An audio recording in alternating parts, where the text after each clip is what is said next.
Kalau korang dah bosan main game dekat smartphone, apa kata korang main game dekat gaming handheld pula? Ini dia ROG Xbox Ally, gaming handheld terbaru daripada ROG. Kalau tengok dekat sini, dia punya design lebih ergonomik tau. Ada pemegang dekat kiri dengan kanan ni. So bila main game tu, rasa macam pegang controller Xbox yang biasa tu. Dekat atas ni ada butang power, lepas tu ada audio jack dan micro SD card, volume button up and down, lepas tu ada indicator light dan ada dua USB Type-C. Lepas tu kat sini macam biasalah, kita ada controller macam Xbox, tapi kat sini ada butang special. Kita ada butang Xbox untuk kita navigate dia punya menu. Alright, so yang ni dia punya home screen.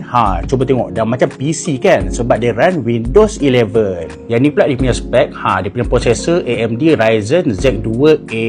Dia punya RAM pula 16GB. Lepas tu dia punya storage 512GB.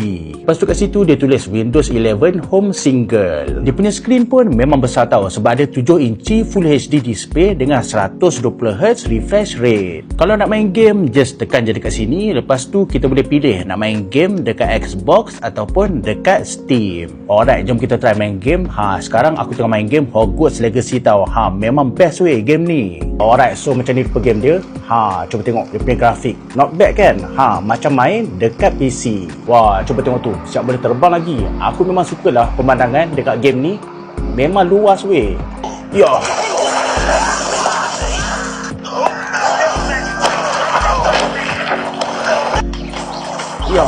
Ya. Boom, boom, boom.